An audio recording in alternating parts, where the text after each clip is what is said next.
Baldur's Gate is one of those water cooler games that every RPG fan over a certain age has a memory of, harking back to a time when BioWare were a new studio in the heady days of Knights of the Old Republic and Mass Effect was still ahead of them, and Anthem was but a vague curse yet to manifest. Baldur's Gate is a game credited with making the isometric RPG sexy, or at least not utterly repellent to the object of its desire, which, let's be honest, is more than many of us can hope to aspire to.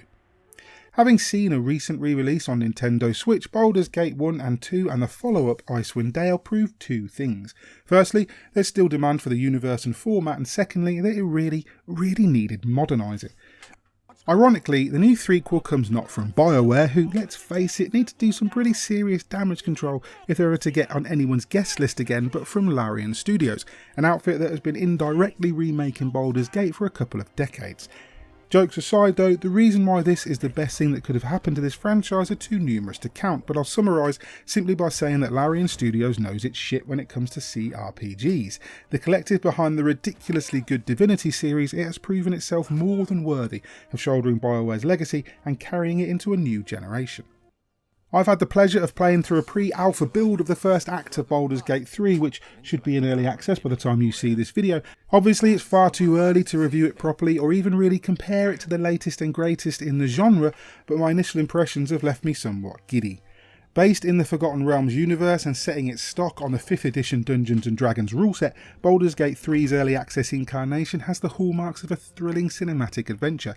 As with Divinity 2, you could opt to pick from one of 5 pre-made protagonists or create your own and have the other 5 become your party members as you progress. In early access, the pre-made characters aren't available to choose, though you can still meet and recruit them as you work through the campaign.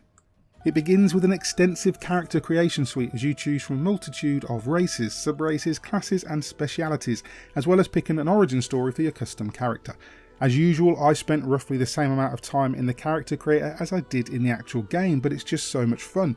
As with many other RPGs, all of these choices matter, from your backstory to your choice of race. While there's no magical correct combination, NPCs will simply react differently to you throughout the game, dependent on your character's personality and history. From here you're thrown into the story head first as your character awakens imprisoned on a mind flayer's sentient ship, with a mind-altering tadpole in your brain that will eventually turn you into a mind flayer yourself. One thing leads to another and the ship crashes, at which point you and the assorted survivors must band together to find a cure. It's worth pointing out here that I missed a recruitable party member in my first playthrough because I didn't explore thoroughly enough, and later one of the others was killed in a fight before I could even speak to them. Now, it could be that both of these things will be different in the full release, but as Larian has promised more party members as we move through early access, perhaps not. Either way, the characters themselves are excellent. I've fallen in love with Shadowheart, the half-elf dark cleric, for example, although as yet you can't respec your party to suit your needs as you can in, say, Divinity 2. Every character you meet and speak to, though, is fully voiced and motion captured, and the difference this makes to the cutscenes is staggering. While most conversations are static, although there are a lot of cinematic cutscenes, a lot of which are placeholder at the moment, the characters' expressions and deliveries are superb. Even with so much unfinished, nothing here feels half-arsed. Larian are pouring everything they have into this, and it shows already. The early access version launches with the first act, which Larian assures us is around 25 hours of play, although it can be experienced in multiple ways with different races, classes, backgrounds and, importantly, decisions. Baldur's Gate 3 is a decision-heavy game, compounded by the fact that the consequences of your decisions aren't guaranteed to go the way you want them to.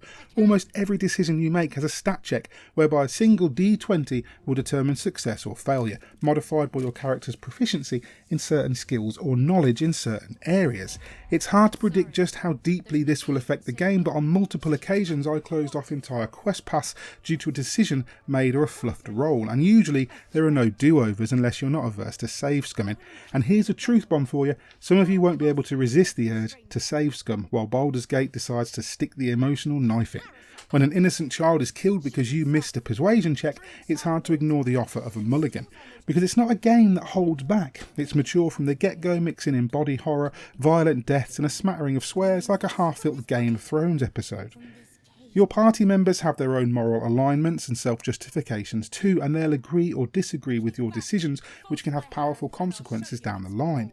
They often conflict with one another, which can put you in an awkward position when you want to please everyone. As mentioned, Shadowheart is equal parts adorable and formidable, but all the party members have their time in the sun, and honestly, I like all of them so far.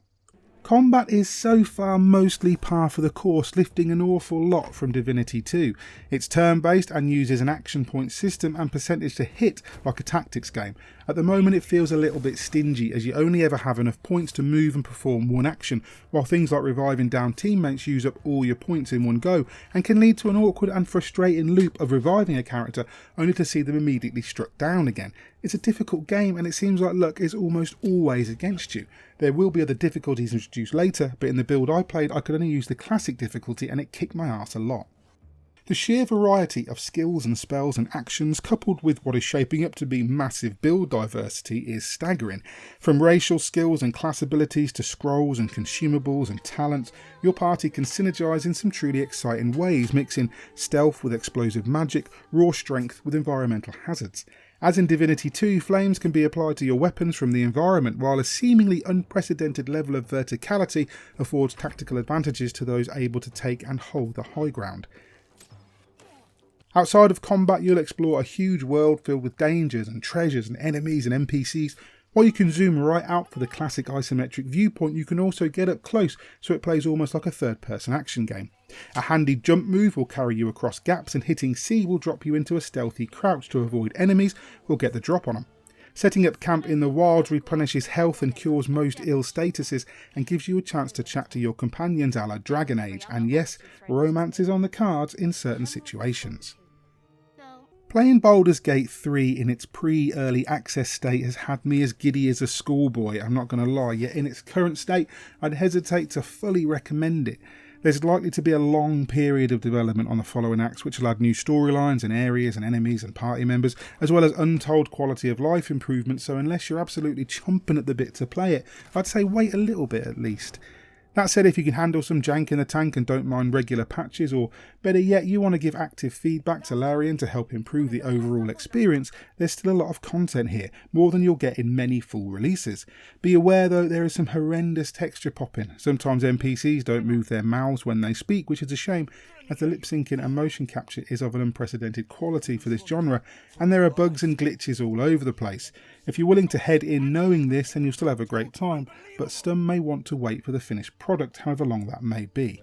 It may sound hyperbolic, but Baldur's Gate 3 has the potential to raise the bar once set by its progenitor. This is a work in progress, but even in its adolescent state, it's showing glimmers of true greatness. That there's a massive amount of work to be done is obvious and something Larian is very much aware of, but it's in the best possible hands. It's far too early to use the word masterpiece in earnest, but this is a game that should be on everyone's radar through 2021.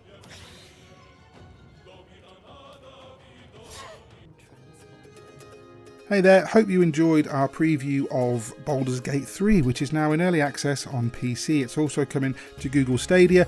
No word yet on whether it's coming to Xbox Series X or PS5, but we can only hope so that more people get to play it, and it does tend to be what Larian do, so fingers crossed. If you did enjoy the video, please consider hitting like and subscribe, maybe tagging that bell icon too, so that you're kept up to date with all the reviews, previews, videos, podcasts, whatever it is that we post on a given day. Drop us a comment if you plan on picking this up, if you're going to jump into the early access, if you're going to wait instead, if it's not your bag, or if it's something that you can't wait to get your hands on. We really love to hear from you guys. We also have a Patreon if you'd like to check it out and support us that way.